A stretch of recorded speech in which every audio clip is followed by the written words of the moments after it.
Welcome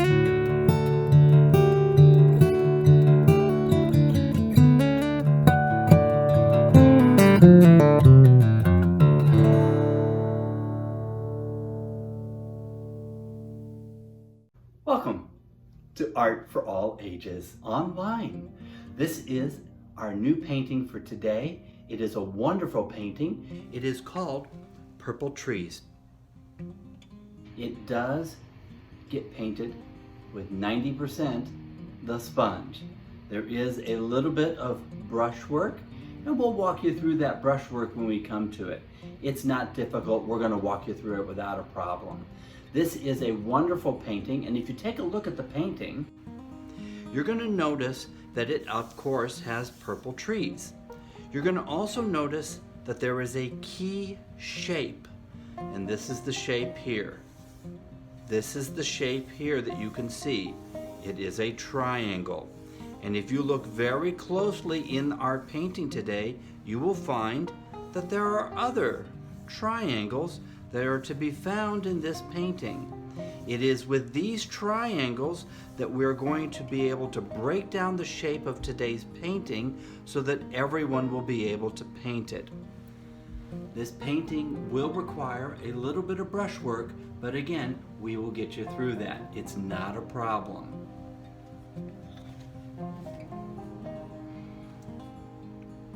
Our painting today has the standard setup with the white paper and the yellow border wrapped around it. If you have a different kind of a tape, that's fine. You're still going to be able to utilize the great clean white edge after painting when the tape is removed. We also have our standard drawing board.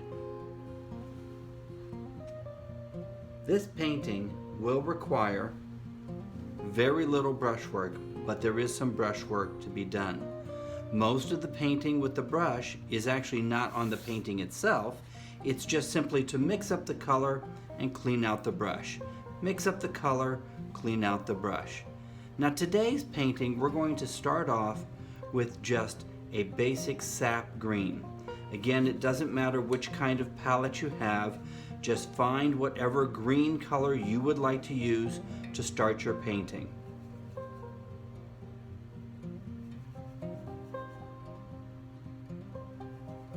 Now, once you have a fair amount of that color mixed up, we're going to start with our first of many triangles. Now, when you use your sponge today for this part of the painting, you're actually going to be pointing the sponge right at the painting. You're not going to be using it flat, and you're not going to turn it sideways for this first part. You want to point the sponge, and even though you have your finger here on the back, you want to use a little bit of pressure to get that nice and firm pointed into the painting. So here's how this works.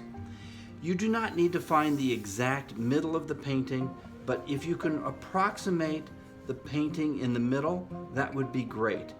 Try not to go too high and try not to go too low. Somewhere a little bit below mid-center in the center range here of the painting is best. We're going to put the paint onto the sponge, that green color. We're going to find that approximate middle, and we're going to draw a line from that straight down to this corner of the painting. Then what we're going to do is we're going to find that middle range again, and we're going to draw another line, this time down to this corner of the painting. And you can see the definitive triangle that we have created. Now, once you have created that triangle, grab a little bit more of the green color, and what we're going to do is simply go back and forth within that triangle. Try to keep the shape of the triangle the way we painted it. And there we go. That's all we want, is just that basic first triangular shape. Now, once you have that done, we will create more triangles in our painting. However, we will use the sponge this time with a soft patting motion, the second motion in the program to simply pat. We will use our brush, of course, to mix up some more of that same green color, that same sap green that we used in the beginning. Now, again, what we're going to utilize to paint with is the sponge. Now, what we want to do here is we want to create two triangles, one on this side of the painting and another one over here on this side of the painting. There's two catches. We don't want these two triangles that we create now to touch the first triangle that we've created. So what we're going to do is we're going to turn the sponge and point it at the painting to pat along the edge. See how we followed that, but there's still a white edge between the two? And then we're going to pat horizontally straight across the painting. Ah, look at that. That's our second triangle. We're going to do the exact same thing what we did here. We're going to do it on this side. We're going to take the sponge and we're going to pat following this same edge here, leaving some white in between, and then where this line here lined up here, we're going to follow that same line and pat straight across the painting. Let's level that out a little, and now we have the two triangles on either side. From that point, we'll get some more paint and we will just softly pat randomly inside both of those triangles to create these two additional triangles that we're looking for. Now when you folks do this, you want to make sure that you pat on the edge of the tape here so that you really get a nice clean line when you do that. And you can see that we have the three triangles that start off the basis of our painting today. Now I'll go ahead and clean out our sponge and we're going to move on to the next section of the painting. What we're going to do is we're going to go back to the brush and we're going to utilize it to mix up a magenta color. This magenta color really is not necessarily a reddish pink. We'll use that later on in the painting. We just want a pinky magenta color. That's what we're looking for.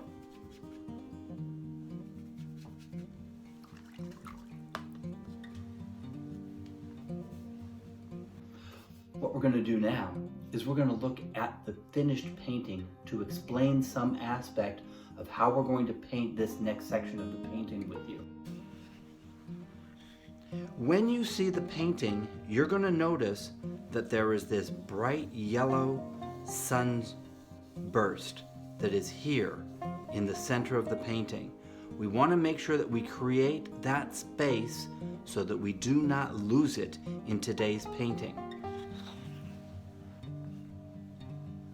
Now we're going to show you how we're going to create that sunburst area so that we save that beautiful white of the paper to create that sunburst.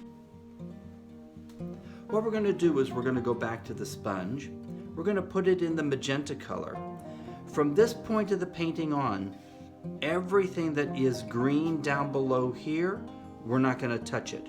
We're only going to paint in this area up here where the current white area is. Now because this is watercolor, we do not have white paint.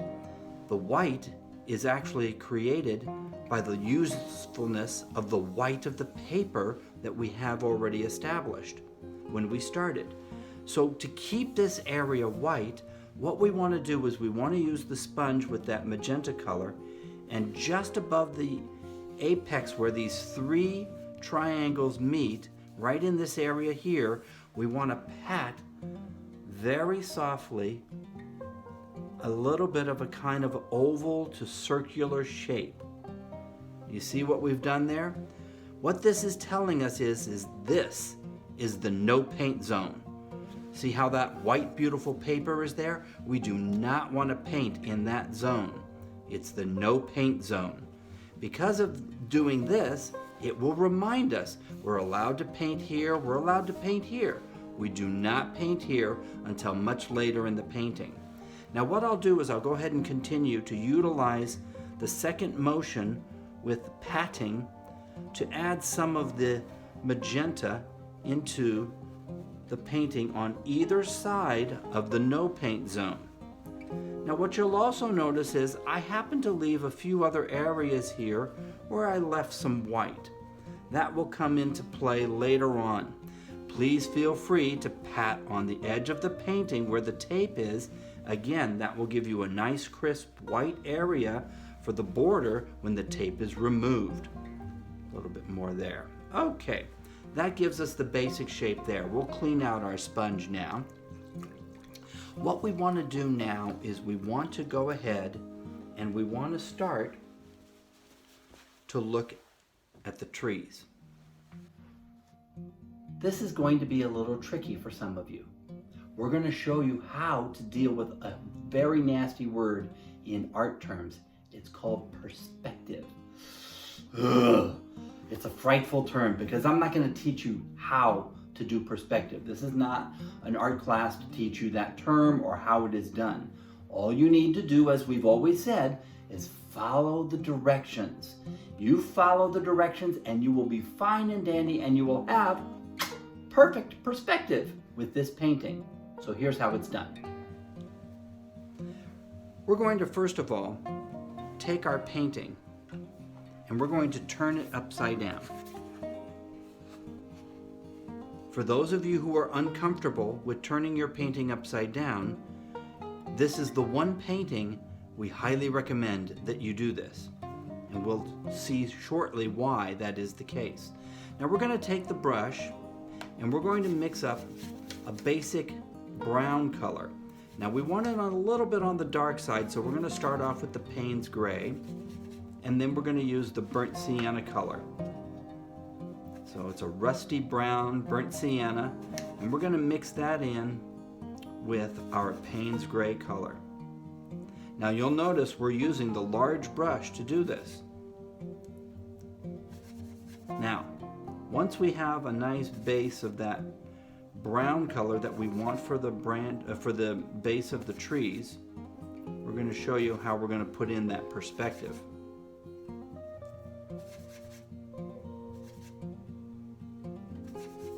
There we go.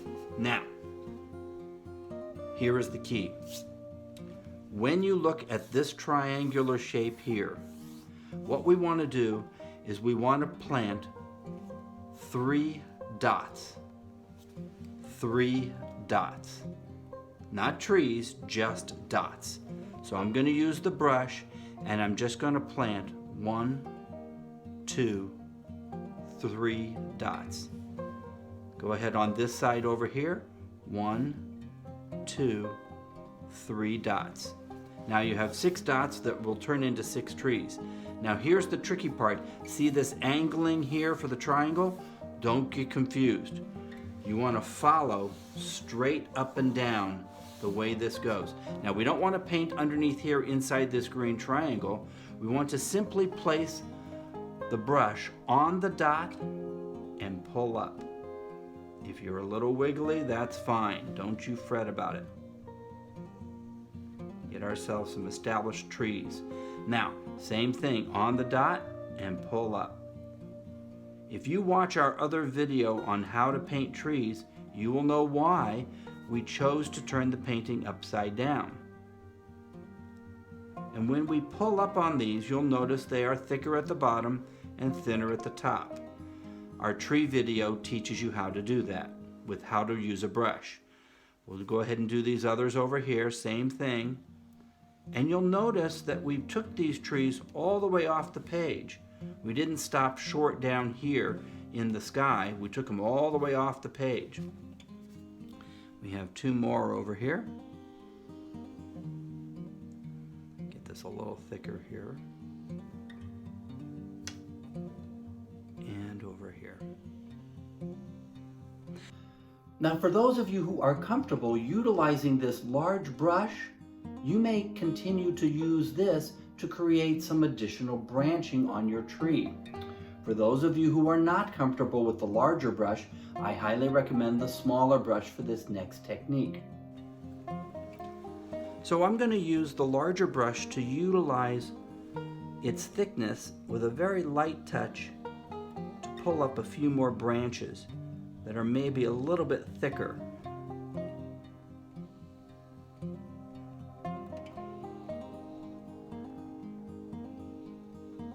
Now that I've done that, I'll put away the big brush and bring out the small brush.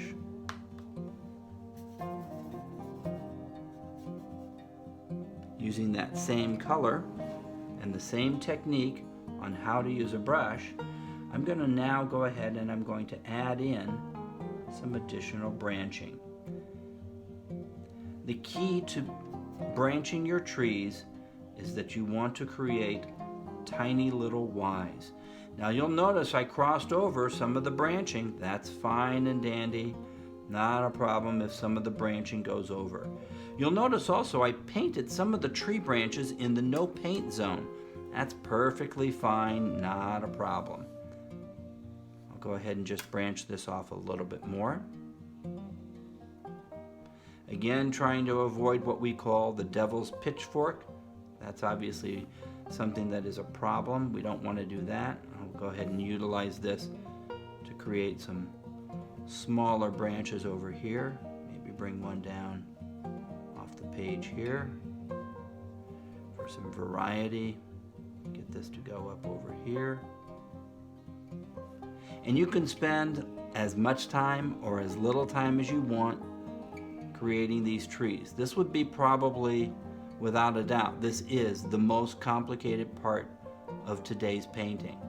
Once you've got your branches all fixed out and where you're going, not a problem.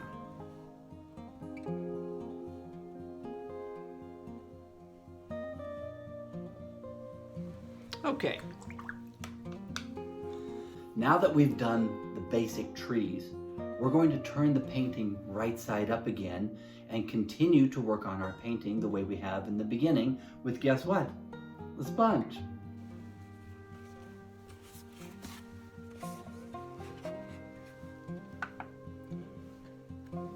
So now what we want to do is we want to be able to go back to the sponge.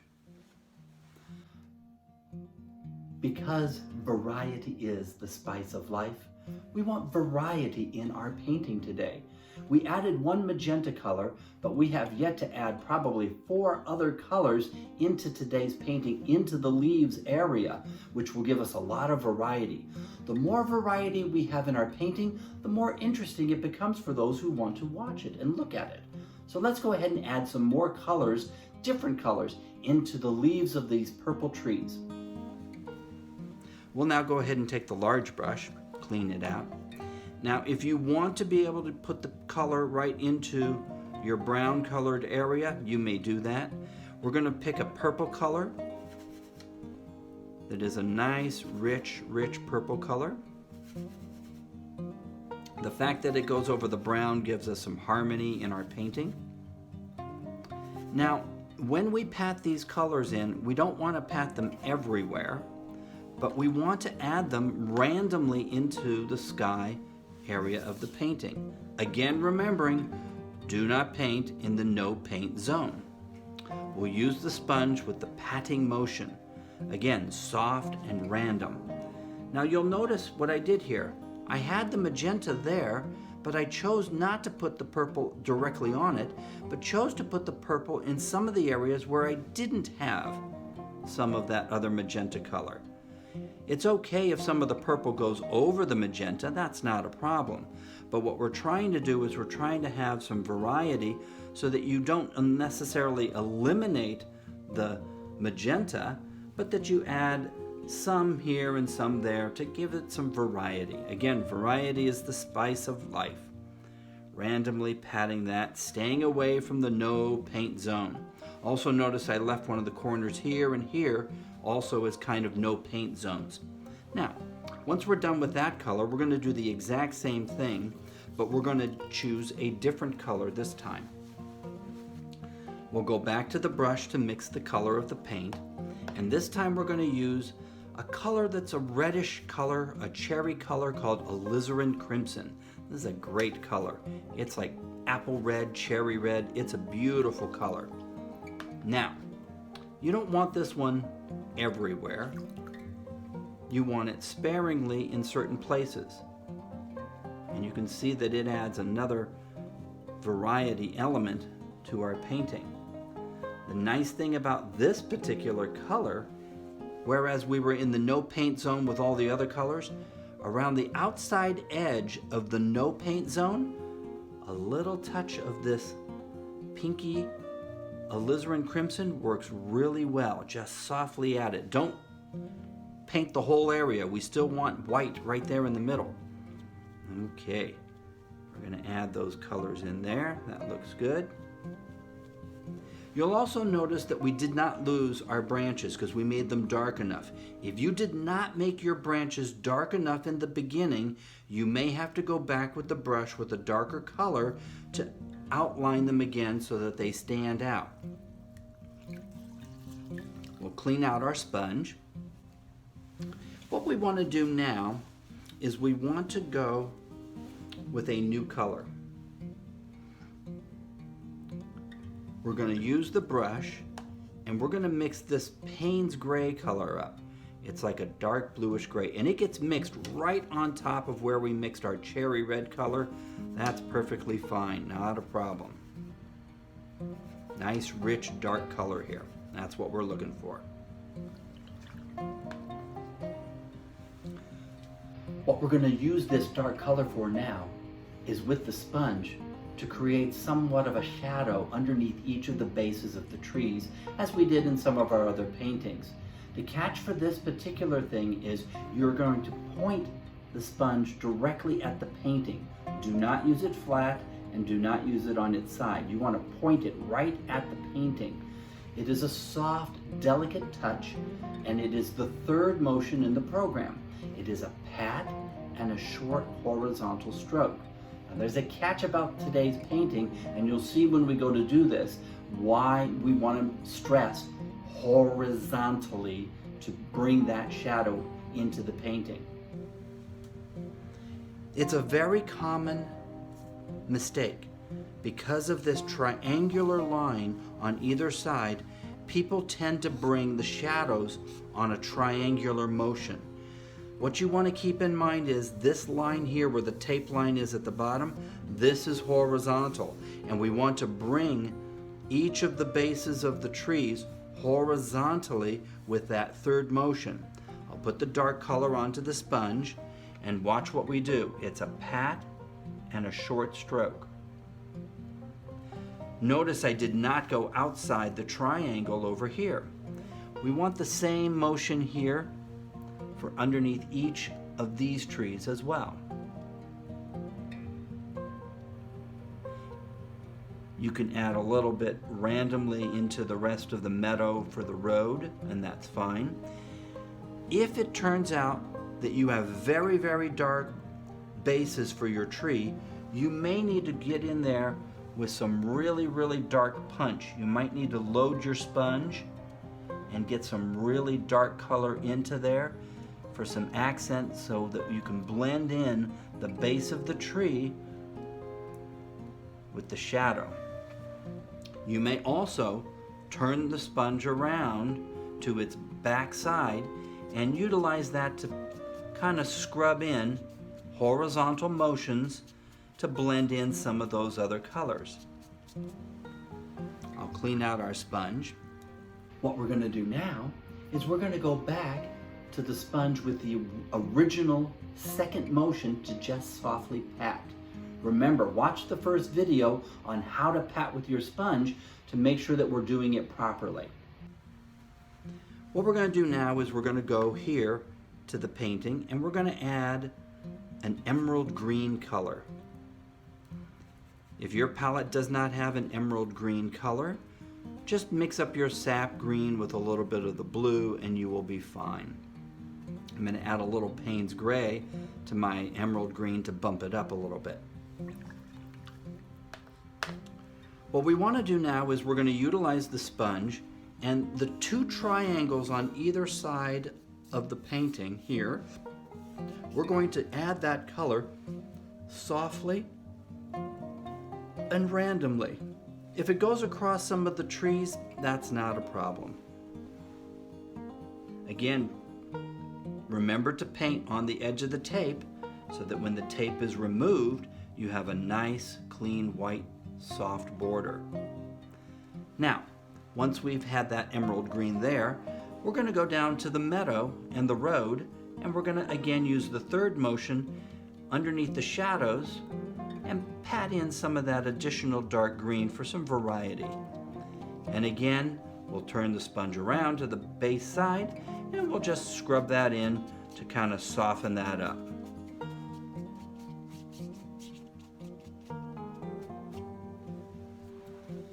What we need to remember now is the old expression, less is more. This is a very important concept when it comes to art. Less is more. And the reason we say this is because what we're about to do now is we're going to add a little tiny bit of that same emerald green into up top where the purple leaves are. But we don't want it all over the place, and we don't want to make mud. We just want it softly, gently added into some parts of that area. I'll mix up a little bit more of that emerald green. Maybe this time without the Payne's gray, so it's a bit brighter. I'll use my sponge, and now here in the top areas, again, not in the no paint zone, but in the top areas here, we're going to add just a little hint of some green leaves randomly into some of those areas, not everywhere, just a little hint of it. All right, that looks good. And now that we've done that, I'm going to add just a little bit more of that green into here because I think it would be nice for today's painting. Okay. Clean out the sponge. And what we want to do now is we want to add in yellow. We're going to add yellow into the painting. There's no doubt about it. But take a look. Our water is very dirty. You can still get yellow out of this dirty water, but if your water is super dirty, it means you've got too much paint in the water and you're wasting your paint. And I'm okay now, I can get yellow out of this, but if your water is really super dark, you might want to get a fresh bucket of water so that you can get a bright, clean yellow.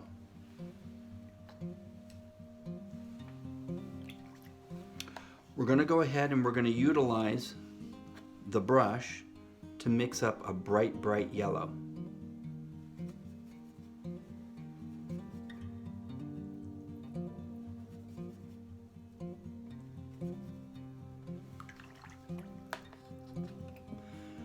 Make sure our sponge is clean. We're going to put the yellow right onto the sponge. Now, we don't want to put the brightest of the brightest yellow right here in the front, in the middle. We do not want to do that. What we want to do is we want to softly pat around the outside edge of the no paint zone to slowly bring the yellow into that part of the painting. But you'll notice, to give it the brilliant sunburst, we want to leave the white of the paper still white. Over here where we left this area white, we'll add in a little sunshine into that corner, maybe a little over here, and over here in this corner as well.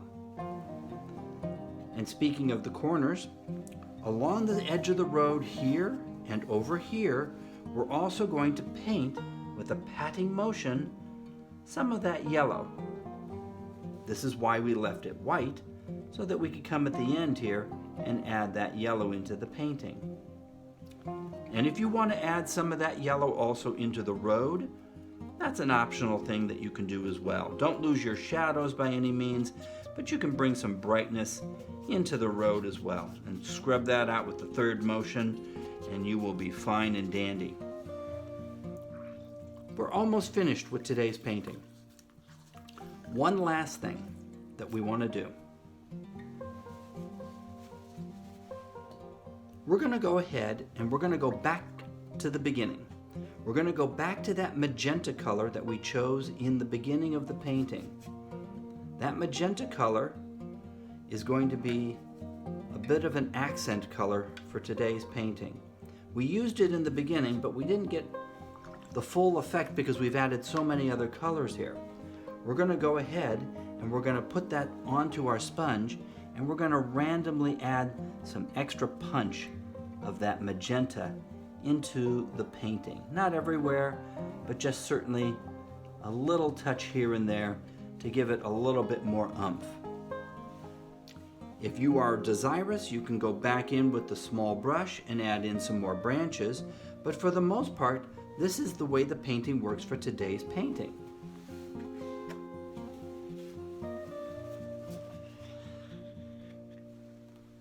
This is painting number 2, the purple trees. We hope you enjoy it.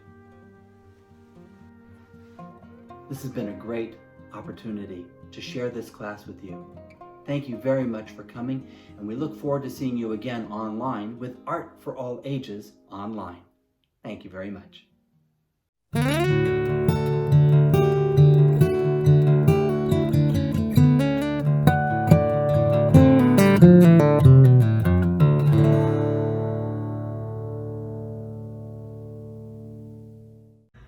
Thank you for watching our video. If you enjoyed this video, check out our full library for more videos with our sponge painting system at artforallAgesOnline.com. Or if you're interested in live art classes for you or your community, check us out at artforallages.com. We wish you well in all your artistic endeavors. Thank you.